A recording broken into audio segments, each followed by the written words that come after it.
Smoke is still emanating from some shops destroyed by fire at the Opera Square. Firefighters spent quite some time battling Monday's fire, which engulfed several shops at the Central Business District. Checks by JoyNews this morning showed some of the affected shop owners were yet to return to the fire scene to salvage their wares. Some officials who spoke to JoyNews also complained about the difficulty in accessing the building and their fire hydrant. Let's first hear from the affected persons and then the fire personnel as well on their challenges. And say,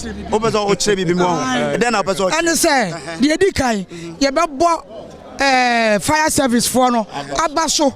Oh, I had na process for so buy I had dear. Now they say China China phobia. The beer is all well dear was raw. The beer all well dear and a jatom. It's one a cost of fire. One a cost of fire. Because at day you can't somewhere a beautiful pre. Whoa, Brodia Waba. A Juma and your Juma. Kofa wada papa no maye they say there be on here they dey come fire service for na baso one why they dey come na say or well they almost say uhuda yes bisa onyina or well the gate on see there be obeye there be oye na ra oye no owosoro ti won wa hu ejade top no and hwirisi form. Okay, and the chairman in your manner okay, so what this woman was basically saying was to applaud the fire service and the Ghana Police Service for the work they've done here. She's also blaming the foreigners who are allegedly the owners of the warehouses up there for the activities they've been doing. According to her, they hear that the foreigners have been doing some welding activities, and it is as a result of that the fire broke out there. Now, stores I say I say before be dear home, but Fakasi Chinese for now Modiano. And no Ghana for no Modia say no more him for Abrofonos or more. Abrofona no pay the young or more Haba Ghana in one moro. On also around now on them. Moro. Bebre Ghana for no. Bebre wholesale I was wrong. I feel now one tea one boba. It's China for na welding your man. On the year cause of problem in your one. There be a car who has someone, oh my aquine, and the aquafa no. Hold on, and so no so I'm fighting a jana so at Dawson. And the ama shops and so I walk down now a jana and commono, and so no so a fladimu, I say, and near manner ever under. And no then more by more. Yeah, Shasanke Jana Beko from na ye bit me a BB shops, none a share quite a bit me a fasona, yes, see, I know.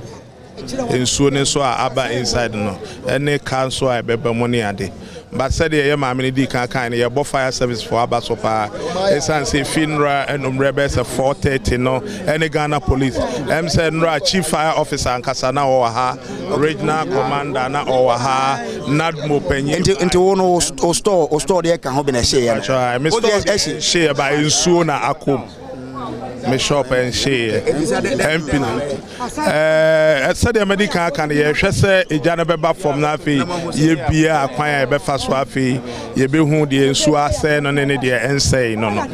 So basically what they are saying is that the warehouses up there, some belong to Ghanaians, but a lot of them belong to the Chinese, and but we are not able to tell exactly the destruction because those who are directly affected have not come around as of yet. Our men are using every mechanism possible. The unfortunate thing is that we have hydrants here, and unfortunately people have built on these hydrants, and also the hydrants are not flowing. Ghana Water has not been giving us water, and this is something that whenever we raise becomes an issue, but there's no water flowing through the hydrants. So our men have to go way far as Circle, as far as Osu and all, just to go and replenish and come back. Now, the challenge of illegal structures sitting on fire hydrant has been an age-old problem the service has been grappling with. The problem came up again in yesterday's fire incident, with the service committing to work with the various assemblies to demolish those structures. How appropriate is it for us to be discussing this challenge now, and how feasible and sustainable is the move to demolish the structures? Head of Public Relations at the Ghana National Fire Service, Assistant Chief Fire Officer Timothy Osafo Efum, is my guest on this show for some answers. Good morning to you, sir, and thanks for your time. First of all, it's almost 12 hours since the fire broke out. Any idea what could be the cause? Well, thank you very much. I think we finally extinguished the fire early this morning. And so now that we have begun full-scale investigation, so I will not be able to pinpoint exactly what the cause of the fire is. So once we have initiated investigations, we'll be able to come out with the actual cause of fire. Chief, we've been talking about illegal structures. Why are we still talking about the challenge of illegal structures as of now? Illegal structures as of? I mean, as we speak, we are still talking about illegal challenges, illegal structures sitting on fire hydrant. Why is this conversation still happening when I remember about a year ago there was a fire outbreak and we're talking about the fact that fire hydrant, as people have built on them. Why is it that we're still talking about these when we could have probably moved to correct this?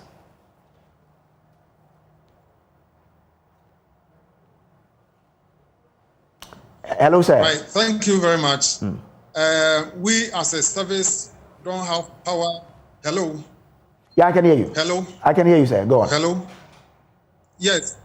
So what I am saying is we as a service do not have the power to move anybody from any location. Okay. It is the responsibility of the assemblies. And so we are working with the assemblies to ensure that this is actually put into place. Well, it is something we do here anytime this discussion about fire hydrants comes up, that we will be working with the assemblies. But it looks like every time there's a fire outbreak, we need to come back to this same discussion. And then we hear we are working with the assemblies. When will this work be completed? Yes, like I said, if the power were to be in our hands, this would be a one-day affair to finish it. But once the power is not in our hands, we need to collaborate with the key stakeholders. And so if any of them is not ready, it means the job cannot be done. So that is the situation on the ground. So the challenge is that some of these organizations or stakeholders are not ready.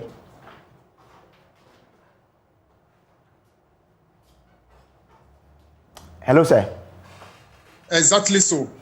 Because, for instance, if a market is located, hello, am I clear? Yeah, you are clear. Hello?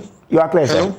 Yes. So what I am saying is, for example, if a permit has been given to someone to build on a fire hydrant, how do you go back and move the same person you have given a permit to build on a fire hydrant? So it then becomes a difficult issue to deal with. But if the person has not been given a permit, then it becomes very easy to move the person. But once you have given the person a permit, then it becomes difficult to move the person from the location that you have assigned the person.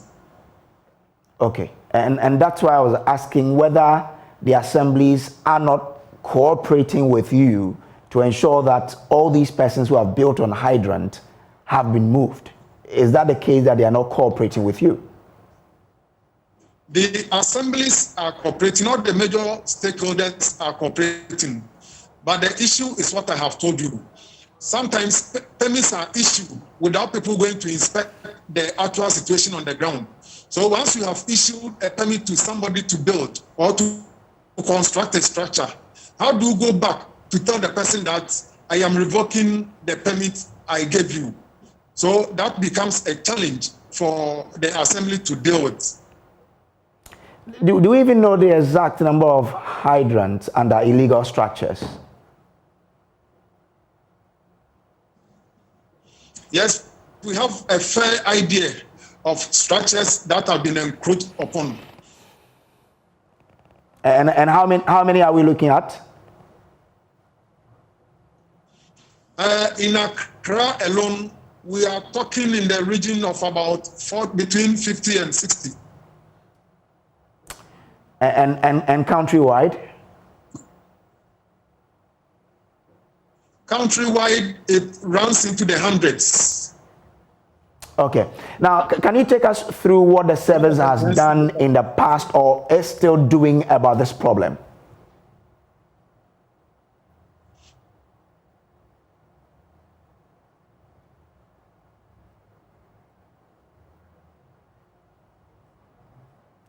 Hello, sir. Are you with me? Right.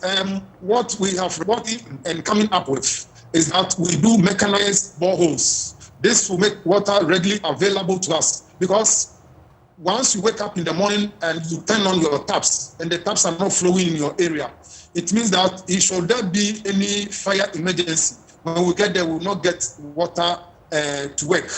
So it is either we resource the Ghana water adequately to supply adequate water for all of us, so that we as a fire service can also get water to do our job.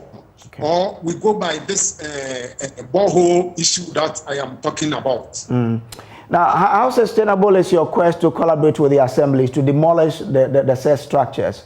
As you said, in Greater Accra, over 60 hydrants have been built over. Yes, so you realize that Accra, we have different assemblies. So we are dealing with all the assemblies to ensure that those that can be demolished are demolished. Those that cannot be demolished, we see how we can relocate the hydrant to a different place. All right. For the first time, I have heard traders who are really commending the fire service. I mean, from yesterday, they did, today, they are still commending you. What has changed? I think because of our education, they now understand our job. And that is what has changed their perception of what we have been doing. Then also, we have also deliberately ensured that the moment we get there and you do a quick assessment of the situation and you notice that you alone cannot do bring the situation under control, you request for assistance. Okay. And so yesterday, we mobilized as many fire appliances as possible to that area. And that also explains the reason why they are commending us. All right, sir. Keep it up. We'll see how this takes us. ACFO Timothy Osafo is the National Communications Manager for the Ghana National Fire Service.